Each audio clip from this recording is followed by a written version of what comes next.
तो पिछले एपिसोड के एंड में लिबाई की ब्रेक थ्रू को देखकर उसे रोकने के लिए 7 वेनरेबल एम्परर आया था और बाकी एक एक ओपोनेंट के साथ उसकी डिसिपल फाइट कर रही थी। लेकिन वांगलिंग खुद को टेस्ट करने के लिए लुओ जुसांग को रोककर खुद 2 ओपोनेंट के साथ फाइट कर रही थी। तो आप आगे न्यू एपिसोड की स्टार्टिंग में लिबाई को दिखाया जाता है। उसने लुओ से कहा, तुम इधर क्या कर रहे हो?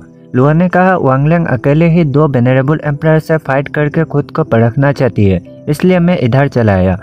ब्लैक ड्रेस वाला एल्डर ने कहा, तो अब 2 वर्सेस 2 होगा। फिर लिबाई लुओ को कमर से पकड़कर खुद के पास ले आया और ओपोनेंट से कहा, सबसे पहले मैं आप लोगों को मेरे डिसिपलों को एक्सपीरियंस कराने में मदद करने के लिए थैंक यू कहता हूँ। ये सुनकर ब्लैक ड्रेस वाले एल्डर ने लिबाई पर गुस्से से अटैक करने लगा। लिबाई ने कहा, लुओ मैं अब उनमें से एक को तुम्हारे हवाले करता हूँ। लुओ ने कहा, जी मास्टर, मैं उन्हें देख लूंगा। ब्लैक ड्रेस वाले एल्डर ने कहा, यह डिस्गस्टिंग है कि डिमन सेक्ट की एरोगेंट लेडी जो किलिंग स्टोन टेबलेट में 12 रैंकिंग पर है वो एक अगली मैन की बाहों में है। यह सुनकर लुओ ने गुस्से से पावर एक्टिव करके कहा, तुम मेरी इंसल्ट कर सकते हो लेकिन मेरे मास्टर का नहीं, यहाँ तक कि तुम उनके साथ मेरे रिलेशन का भी मजाक उड़ा रहे हो। मैं तुम्हें आज जिंदा नहीं छोड़ूंगा। फिर एनर्जी से हैंड क्लो बनाकर उस एल्डर की तरफ अटैक कर दिया। एल्डर जैसे तैसे उस अटैक को डच करके कहा, ये कितना टेरिफाइंग पावर है। फिर लुओ स्पीड में आकर उस एल्डर पर अटैक कर दिया। उसकी फोर्स से वो एल्डर दूर चला गया।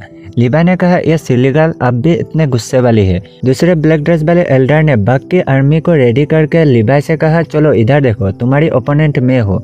लिबाई ने कहा, क्या तुम इतना ही कर सकते हो? फिर उसके बग की आर्मी को स्पेस लॉ से मुट्ठी में कसकर डिसअपीयर कर दिया और कहा, यह बग बहुत वीक है। यह देखकर ब्लैक ड्रेस वाले एल्डर ने दांत पीसते हुए कहा, तुम? फिर से मिशन की तरफ शिफ्ट होता है। वो एम्पायर पंच टेक्निक से खुद की पावर को 30 टाइम्स बढ़ाकर गोब्लिन के साथ फाइट कर रहा है। टाइबाई भी शॉर्ट के साथ उस 1 आई वाले वेनरेबल एम्पायर से फाइट कर रहा है। वांगलिंग ने भी असुरा टेक्निक से 2 वेनरेबल एम्पायर से फाइट कर रहा है। फिर वांगलिंग के दोनों ओपोनेंट ने कहा, मजाक बहुत हो गया है, अब इसे संभालो, और एक पोर्टल की तरह एक एनर्जी का बॉल बना लिया। फिर वो एनर्जी बॉल आसपास की सारी चीजों को शक करने लगा। इससे पूरे एरिया की हर चीज उसकी तरफ जाने लगे। यह देखकर वांगलिंग पीछे हट गया और कहा, यह इतना पावरफुल क्या चीज है? टाइबाई और सान उस एनर्जी बॉल की तरफ खींचते हुए कहा, अरे यह क्या हो रहा है? सान ने कहा, डैम इट, पहले उस चीज को डिस्ट्रॉय करना होगा, नहीं तो फाइट नहीं कर सकते। फिर तीनों लड़कियां अपना सबसे पावरफुल अटैक रेडी करके एनर्जी बॉल की तरफ अटैक करके उसे डिस्ट्रॉय कर दिया। लिबाई ने उनकी फाइट को देखकर कहा, बहुत बढ़िया, वो लोग एक साथ मिलकर सामना कर रहे हैं। फिर दूसरे साइड लुओ स्पीड में आकर एक ब्लैक ड्रेस वाले एल्डर पर अटैक कर दिया, लेकिन एल्डर अपने सामने एक शील्ड बनाकर जैसे तैसे उसे ब्लॉक कर लिया। लुओ को देखकर लिबाई ने कहा, मुझे बहुत रिलीफ हुआ कि तुम अच्छे से प्रोग्रेस कर रहे हो। फिर दूसरे ब्लैक ड्रेस वाले एल्डर ने लिबाई पर फिर से बग का अटैक छोड़ दिया। दूसरे साइड लुओ की ओपोनेंट ने कहा, लड़की तुम्हें क्या तियानजुआन कॉन्टिनेंट की हिस्टोरी के बारे में कुछ भी पता है? और फट से एक पावरफुल एक्स निकालकर लुओ की तरफ अटैक कर दिया। लुओ ने यह महसूस करके पीछे रिट्रीट कर लिया। ओपोनेंट ने कहा, क्या तुम अब भागने की कोशिश कर रहे हो? फिर लुओ की तरफ एक्स को थ्रो कर दिया। जब एक्स आकर लुओ की गर्दन को काटने वाला था, तभी लिबाई एक्स को एनर्जी से अपने तरफ खींच लिया। ब्लैक ड्रेस वाले एल्डर ने कहा, मेरा एक्स। फिर एक्स लिबाई की तरफ आकर दूसरे एल्डर ने छोड़ा, बाग के बीच ब्लास्ट हो गया। लुओ की ओपोनेंट ने लुओ पर फिर से अटैक करते हुए कहा, अब तुम मरो। लुओ ने उसके अटैक को काउंटर करने के लिए ट्रूथ ऑफ डिस्ट्रक्शन से उस पर अटैक कर दिया। उस अटैक से शायद वो एल्डर मारा गया। ये देखकर दूसरा साथी शॉक हो गया, लेकिन फिर से लिबाई के पीछे जाते हुए कहा, लिबाई मैं तुम्हें इमोर्टल सीढ़ी को क्लाइम करने नहीं दूंगा। तभी लिबाई स्पीड से ऊपर जाते हुए शॉक हो गया और एक जगह पर स्ट्रक हो गया। फिर दिखाया जाता है एक पावरफुल आदमी को। उसने नीचे की तरफ अटैक करते हुए कहा, जो लोग भी क्वालिफाई नहीं है वो लोग आगे नहीं बढ़ सकते। वो अटैक लिबाई के पास से गुजरकर पीछे वाला ब्लैक ड्रेस वाले एल्डर को खाक बना दिया। लिबाई ने पीछे देखकर कहा, तुम यही डिजर्व करते हो। फिर उस पावरफुल आदमी ने कहा, क्या तुम लिबाई हो? लिबाई ने कहा, हाँ। उसने फिर से कहा कि आखिरकार तियानजुआन प्लेनेट को क्वालिफाई सक्सेसर मिल ही गया। ये आदमी शायद इमोर्टल सीढ़ी का गार्ड है। गार्ड ने कहा, मैं आज तुम्हारी टेस्ट लेने के लिए आया हूँ। लिबाई ने कहा, ठीक है। फिर गार्ड ने अजीब सा शक्ल बनाकर कहा, अगर तुम वॉइड इमोर्टल में जाना चाहते हो तो तुम्हें मेरे साथ गाना गाना होगा। फिर वो अजीब अजीब सा गाना गाने लगा। ये सब देखकर लिबाई अजीब सा शक्ल बनाकर कहा, क्या वो इमोर्टल गार्ड है? और चिल्लाकर गुस्से से कहा, अरे तुम क्या कर रहे हो? तुम पहले क्यों नहीं आए? तुमने मुझे उन कमीनों से पहले ही छुटकारा दिलाने में मेरी मदद क्यों नहीं की? अब तुम मुझे गाना गाने और नाचने के लिए कह रहे हो? गार्ड ने लिवाई की बात को अनसुना करके कहा, तुम्हें अभी भी 10 स्टेप चढ़ना है, जल्दी करो। तभी ऊपर चढ़ते समय उसके पास एक लाइटिंग स्टेप गिर गया। लिवाई ने गुस्से से कहा, क्या तुम मेरे साथ मजाक कर रहे हो?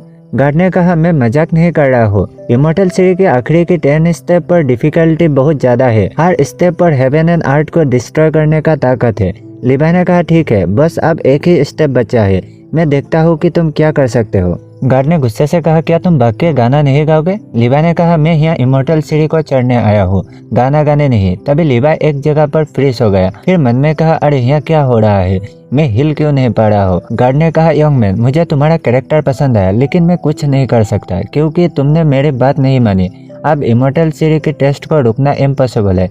तभी लिवाई के ऊपर एक पावरफुल लाइटिंग गिरने वाला था। यह देखकर लिवाई डर गया, लेकिन उसी वक्त सारे तरफ सन्नाटा सा गया और लिवाई इमोर्टल सीढ़ी के साथ डिसअपीयर हो गया। लिवाई ने कहा, अरे मास्टर यहाँ से कहाँ चले गए?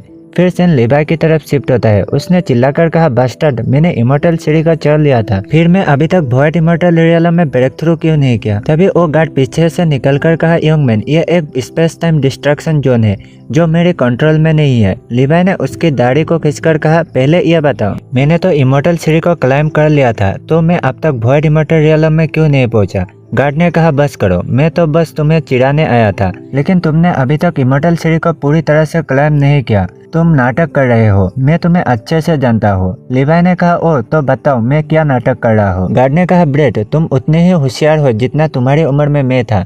तुम्हें पता था कि किसी ने जानबूझकर तुम्हारे ब्रेक थ्रू को रोका था, इसलिए लाइटिंग गिरने के उसी समय तुमने अपने पूरे पावर का यूज करके खुद को स्पेस में ले आए हो।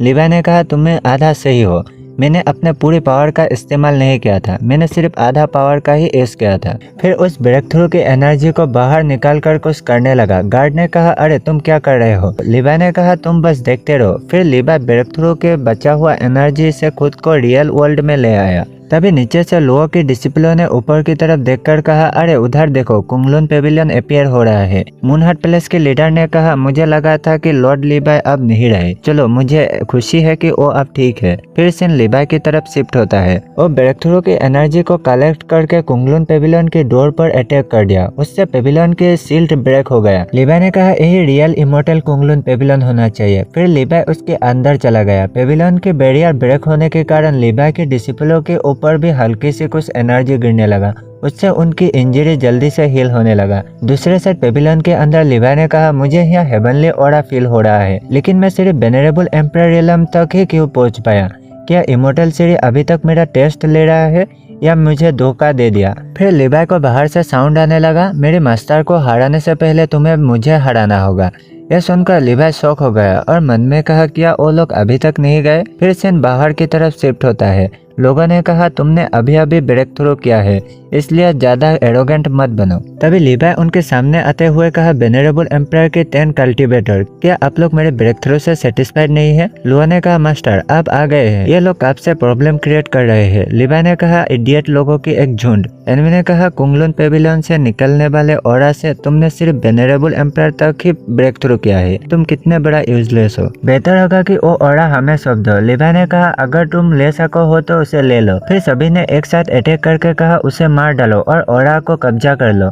लिवाई ने कहा, तुम लोग अपने हैसियत से ज्यादा ही कर रहे हो। फिर लिवाई अपने आइज से उनके ऊपर लाइटिंग का अटैक कर दिया और वो लोग एक ही अटैक में मारे गए। लुआ ने ये देखकर शॉक हो गया और कहा, क्या 10 वेनरेबल एम्परर को एक ही अटैक में मौत की घाट उतार दिया? फिर दूसरे सीन में दिखाया जाता है, लिवाई को मारने के लिए एक पूरा आर्मी के समान लोग आया है।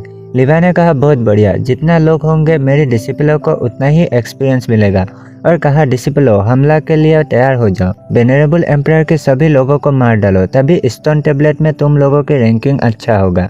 डिसिप्लिन ने ठीक है कहकर आगे बढ़ गया।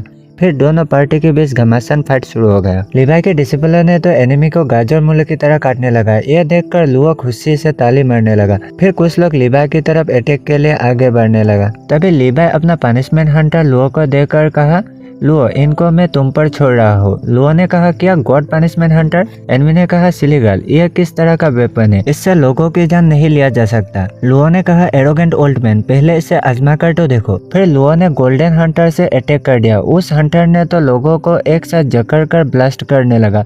फिर मूनहार्ट पैलेस के लीडर ने यह सब देखकर घबराते हुए कहा, oh my God, venerable emperor realm के लोगों को तो ये लोग मॉस्किटो की तरह मसल रहे हैं। फॉर्चुनेटली मैं गलत टेम्पर नहीं हूँ। यह देखकर सभी लोग डरते हुए भागने लगे। लीवा ने कहा, अरे फ्री क्रेडिट पॉइंट को भागने मत दो। डिसिप्लिन ने कहा, यस मास्टर, और उन्हें दौड़ा दौड़ा कर मारने लगे। फिर सीन कुछ दिनों के बाद स्टोन टेबलेट में शिफ्ट होता है।